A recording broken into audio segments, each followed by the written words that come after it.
Allahabad high court ने केंद्र सरकार और Indian council for medical research को निर्देश दिया है कि वो उच्च शिक्षा प्राप्त करने वाले और बोर्ड की परीक्षा देने वाले छात्रों को कोविड-19 का टीका लगाने पर विचार करे। पीठ ने महामारी की इस स्थिति से लड़ने के लिए प्रबंधन और केंद्र सरकार के राज्य अधिकारियों को कुछ दिशा निर्देश भी दिए हैं। इसके साथ ही हाईकोर्ट ने आगामी बोर्ड परीक्षाओं को लेकर चिंता जताते हुए कहा है कि बोर्ड परीक्षा में बड़ी संख्या में युवा पीढ़ी शामिल होगी। ऐसे में बोर्ड परीक्षार्थियों को सुरक्षित रखने के लिए कोविड-19 टीका दिए जाने पर सरकार को विचार करना चाहिए। कोर्ट ने कहा, केंद्र सरकार और Indian council for medical research को उच्च शिक्षा प्राप्त करने वाले और हाई स्कूल और इंटरमीडिएट की बोर्ड परीक्षा में बैठने वाले छात्रों को टीकाकरण का लाभ देने पर पुनर्विचार करना चाहिए, क्योंकि युवा पीढ़ी की आबादी में बड़े पैमाने पर संक्रमण फैल रहा है।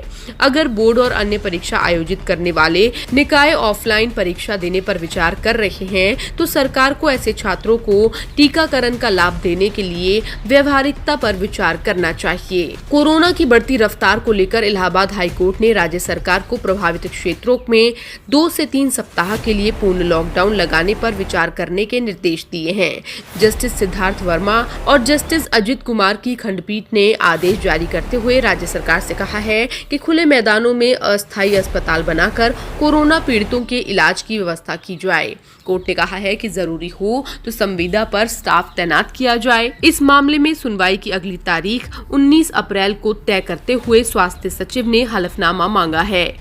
हाईकोर्ट ने कहा है कि सड़क पर कोई भी व्यक्ति बिना मास्क के दिखाई न दे, अन्यथा कोर्ट पुलिस के खिलाफ अवमानना कार्रवाई करेगी। कोर्ट ने कहा है कि सामाजिक धार्मिक आयोजनों में 50 से ज्यादा लोग एकत्रित न हों। कोर्ट ने कहा है कि नाइट कर्फ्यू या कोरोना कर्फ्यू संक्रमण फैलाव रोकने के छोटे कदम हैं। ये नाइट पार्टी और नवरात्रि या रमजान में धार्मिक भीड़ तक सीमित हैं। कोर्ट ने कहा है कि नदी में जब तूफान आता है तो छोटे बांध उसे रोक नहीं पाते।